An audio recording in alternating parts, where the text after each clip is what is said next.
Heyo, Packer fans, what's going on? Welcome to the Packers Trilogy podcast presented by the Wisconsin Sports Trilogy, the podcast for diehard Packer fans by diehard Packer fans. I am your host, Trevor. You can find me on Twitter at Bender_Trevor. As always, you can find my writing at Dairyland Express, and I am joined with my two good buddies, Tyler and Scott. You can find Tyler on Twitter at Tyler Kurth and his writing at Reviewing the Brew. You can find Scott on Twitter at Vanilla7Gorilla.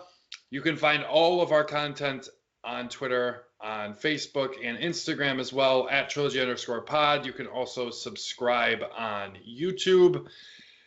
And make sure you guys are checking that stuff out because we had a very fun, we had fun recording the Giannis podcast. I hope it's enjoyable for you guys. I think it is. We're just very excited, and I hope you guys are as well. So make sure you check that out.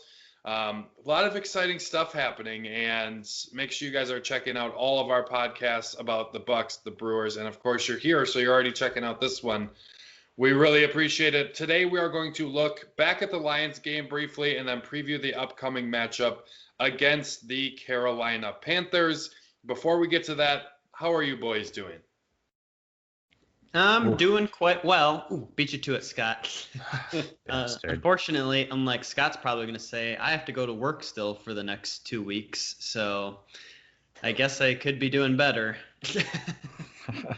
Yeah, I mean, give and take there. But I am still just in a state of euphoria from all the Giannis news. Honestly, I woke up this morning and first thing I did was hop on Twitter to make sure it wasn't all a dream. So I was very pleased to realize that it wasn't, unless I am still dreaming. Better pinch yourself. Just one big dream.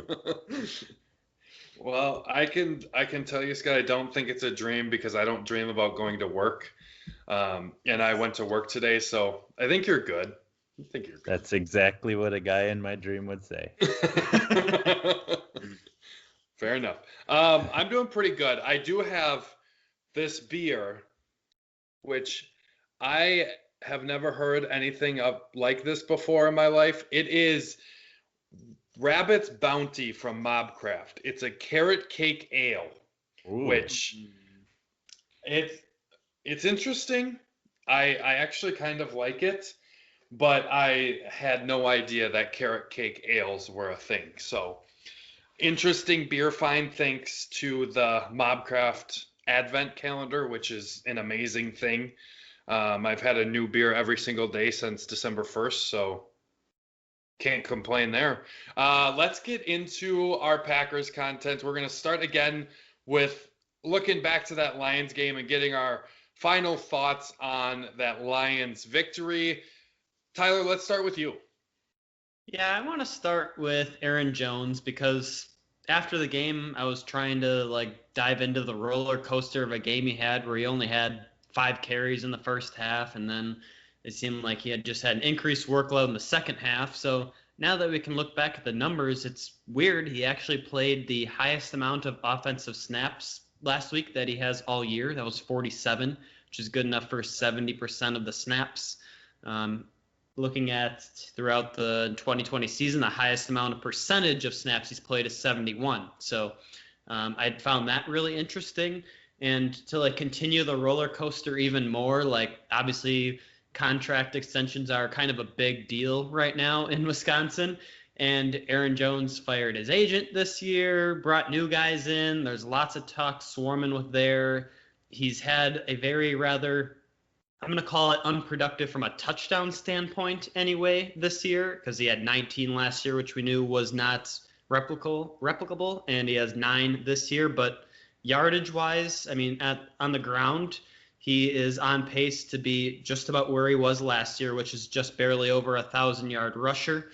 And then in the receiving game, he is currently on pace to be about 100 receiving yards shorter than what he was last year. So, he's still getting yards, it's just not the touchdowns. So I kind of felt like maybe, his agents him firing his agents is, kind of hard to sell him on like, hey, I'm getting yards, just not touchdowns. Sign me to a contract extension. So that roller coaster just keeps continuing as well.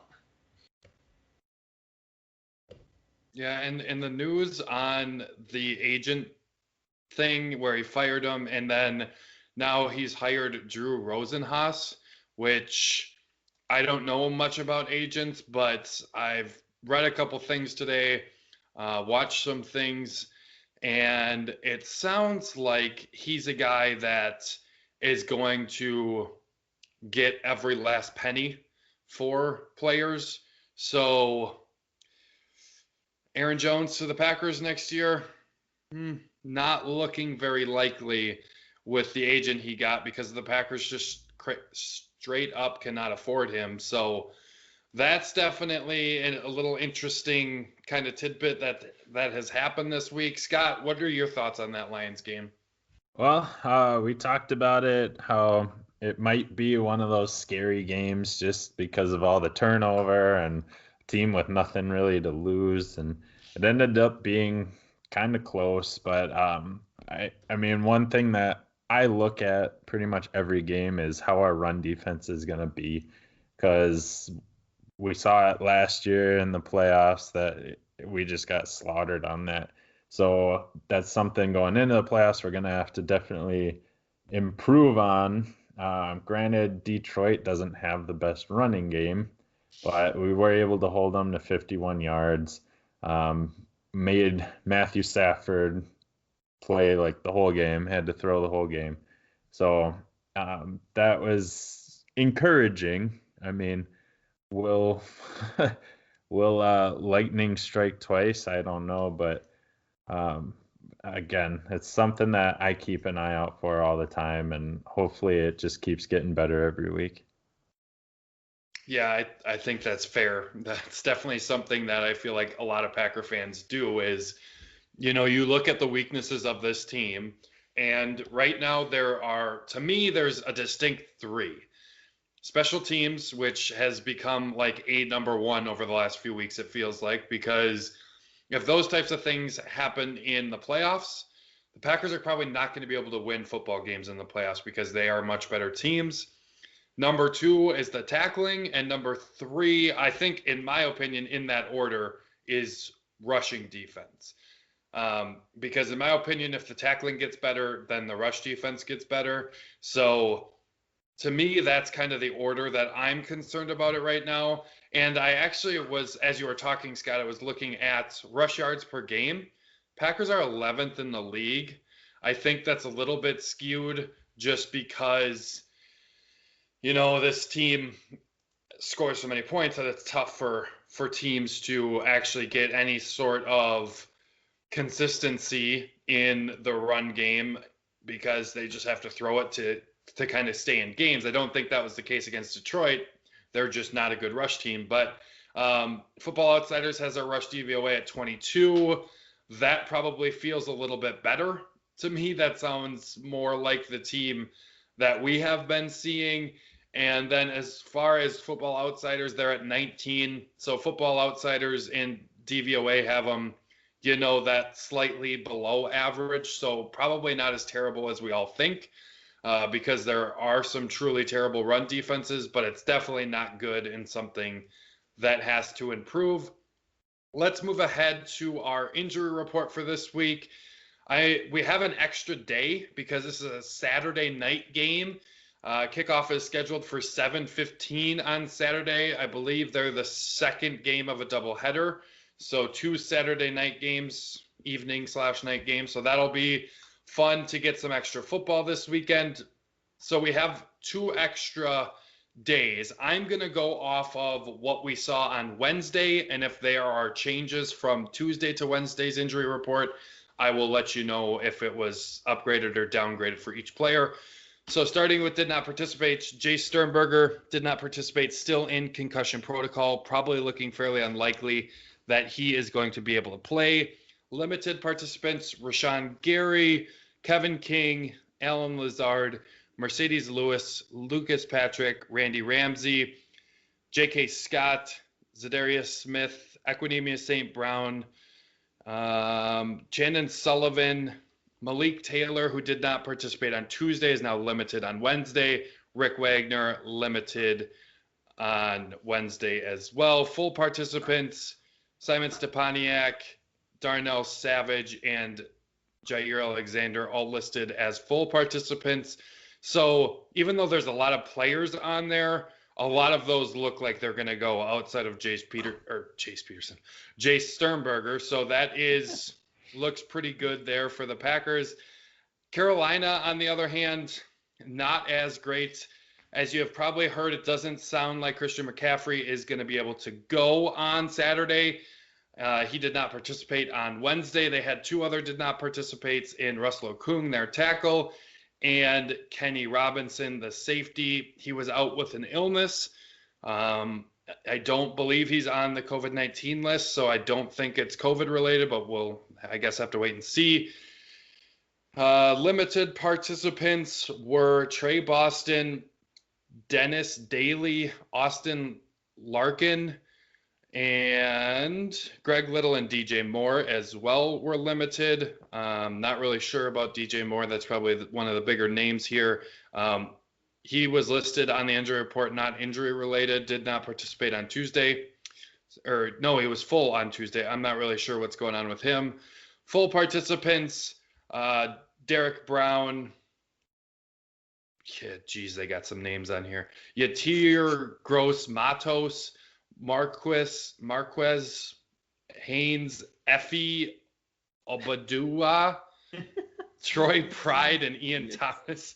All right, I guarantee I butchered every single one of those, and I'm sorry to Panthers fans and those players, but I honestly don't know those players. So yeah, fuck them. Let's move ahead and talk about the first thing that kind of you guys are watching, or what do the Packers need to do in order to win this football game on Saturday night against the Panthers? Scott, you can go ahead and start us off here. Yeah. My eyes are going to be on Teddy Bridgewater. He's having a career year for him in both passing and rushing. As I mentioned before, I'm always looking at the rushing defense. So I'm going to focus on Teddy's rushing so far this year. He's rushed for about 240 yards this year, 40 attempts. So he's getting about 6 yards per run. He's got 4 rushing touchdowns.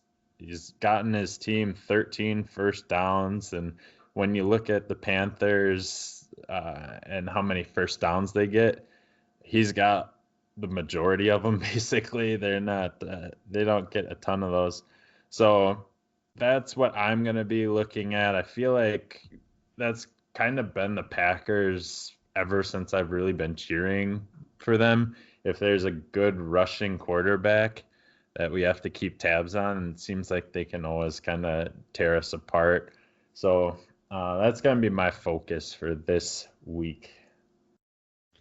Yeah, kind of branching off you, Scott. I was kind of focused on coverage in general, and Teddy Bridgewater kind of falls under that category, right? Because is there a spy on him? We know he's obviously pretty mobile, but when you break down, 40 rushes into the amount of games he's played, that's only a little over 3 rushes a game. So when I look at it from that standpoint, I'm like, okay, yeah, he's mobile, but he's not wouldn't say he's looking to run 100 or, most of the time. He's actually looking to make something happen downfield.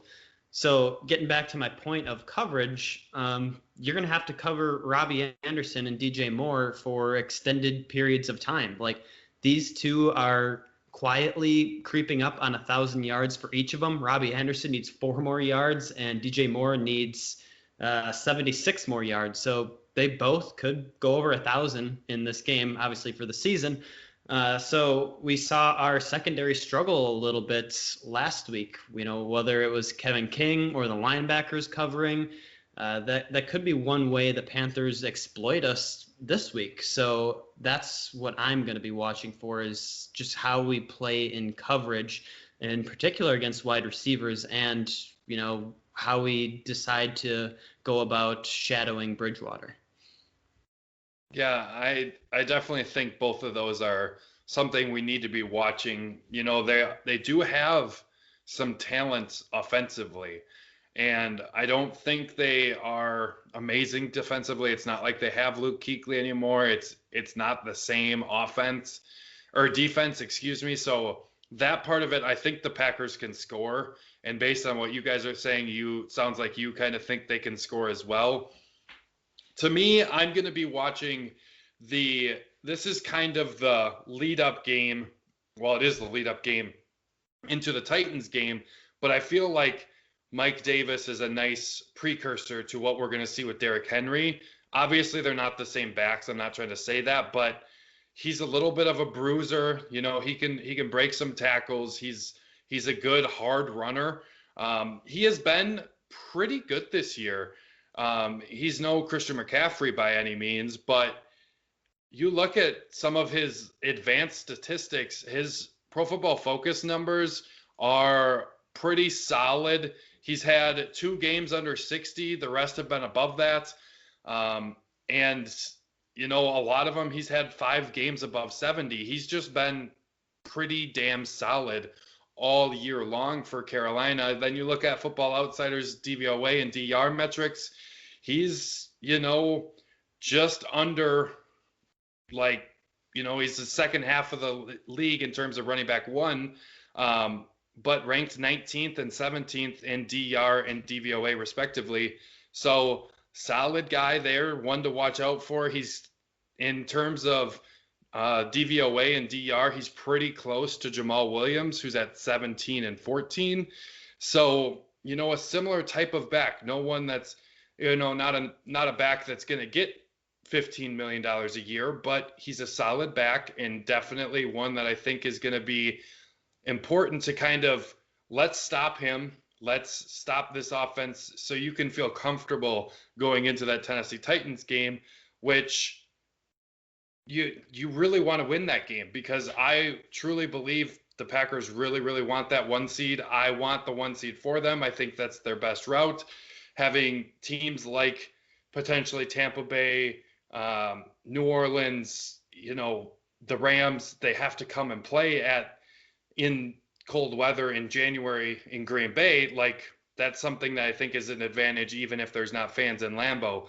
So to me, that's what I'm watching for, is can our defense kind of gain a little bit of momentum and feel confident that they can go into that game against the Titans and actually make an impact on Derrick Henry. I don't have a lot of confidence in that right now, but hopefully they can change my mind on Saturday night. Let's move ahead to our stat or matchup. Tyler, why don't you start with this category?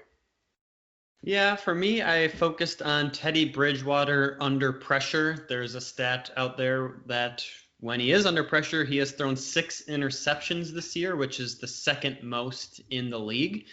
So we've seen our pass rush actually come to life a little bit here over the last couple of weeks. So we need to be able to continue to do that and do it from, you know, not just the outside edges, but get it from the interior as well. You want to keep Bridgewater off platform. You don't want him to extend the plays like I was talking about earlier. You want to keep him off balance. You want to get to him. You want to force him to make mistakes, and he's been prone to do that this year. So that's one cool stat I found this week. Okay.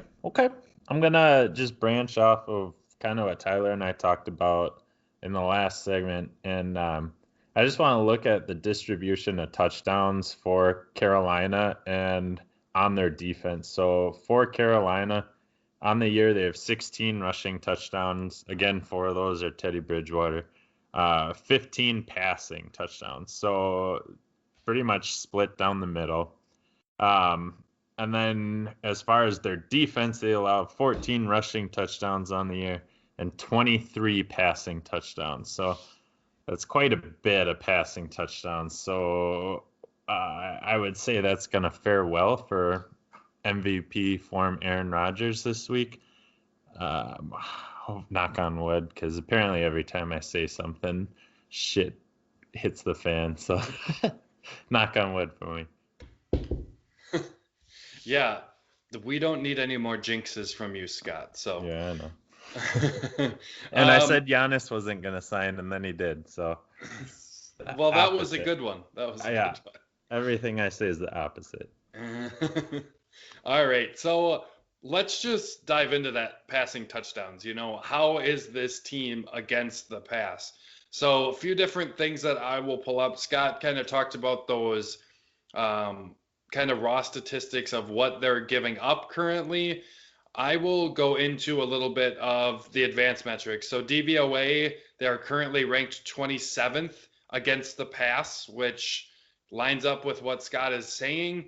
And looking at what they're doing in terms of their defense, their coverage grade against the pass, their best one that they've had all season is a 68.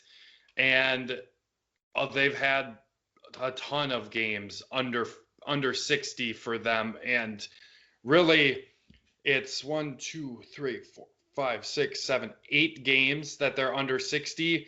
6 of them, they're under 50. So they've definitely had a rough time covering. Their pass rush has been pretty good throughout the course of the year. I would say they have 2 under 50 per PFF. They have another 2 below 65, but everything else is above that. So they're doing pretty well in terms of getting to the quarterback. Their rush defense is not great. It's not truly terrible. They've had terrible games, but they've had some pretty good games as well. But that coverage grade is definitely going to be one that I'm going to be watching Aaron Rodgers. What is he going to be able to do today or this Saturday? Because I feel like that could be something that definitely is a way that they can improve or at least score a lot of points on the Carolina Panthers is against the pass or with the pass. And to me, that is what I kind of want to watch. And I want to watch this wide receiver room. What are they going to be able to do? We know what Devontae is going to be able to do. He's been one of the best, if not the best receiver in the league this year. He's been very, very impressive. Who's going to step up? Are we going to see another good game from MVS?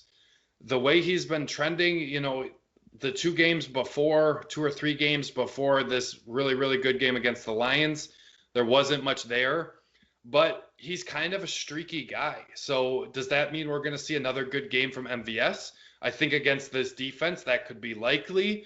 Could Equanimeous St. Brown get into the mix a little bit? Is Alan Lazard going to have a game like he did against the Saints? I'm kind of watching those secondary pass catchers because they're going to be important moving into the postseason. And those are the guys I kind of am going to have my eyes on against the defense that they should be able to put up some points, against the defense that they really should score a lot of points on. Those secondary pass catchers, I will have my eye on those to see who's going to step up. I'm going to go through just some compilation of stats like I did last week. So overall, I used overall PFF, overall DVOA, and also point differential on the year. The Packers currently, if you average all of those out, if you round up, ranked 5th in the league. Offensive statistics, I use points per game, yards per game, offensive DVOA, and offensive PFF grade. They are 1. It averaged out to be 1.25. They're second behind the Chiefs in yards per game, but first in everything else. So very, very good there. So number 1 in the league, I would say. Defensively, used points allowed per game, yards allowed per game, defensive DVOA, and defensive PFF grade. That average is 16. If you get rid of yards allowed per game, which apparently they're ranked 8th in, they are closer to 19th in the league. So a little bit different there. Somewhere average, below average is kind of what I'm seeing with this defense. So that makes a ton of sense. And special teams, I use DVOA and PFF metrics there. And that is at 27th in the league. So clearly an area what we need to work on for the Packers is that special teams. We know that. That's not one that should be surprising for us. So definitely something to look at there. Do you guys have anything else for this game? No, all right, sir. Let's get to score predictions. Scott, start us off. All right, I'm going with a score prediction of 35-24 It's kind of right around each team's season average for the year. I just think the Packers are going to be able to throw the ball a lot, and I think Rodgers, even if once we get to the red zone, we're going to be getting in the end zone. I don't really see any field goals there, so I'm going to say 35-24. So you're not going to predict a Crosby 56-yard field goal again this week? Not going to happen in Cold Lambeau? 57. 57. Not going to need it. Yeah, probably not. For me, yeah, I don't really see a way that the Packers offense can get stopped, much like it has been all season. I'm going to go 42-28.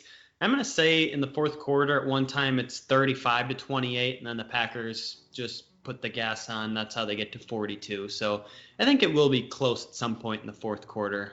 Just seems to be the theme over the last couple of weeks.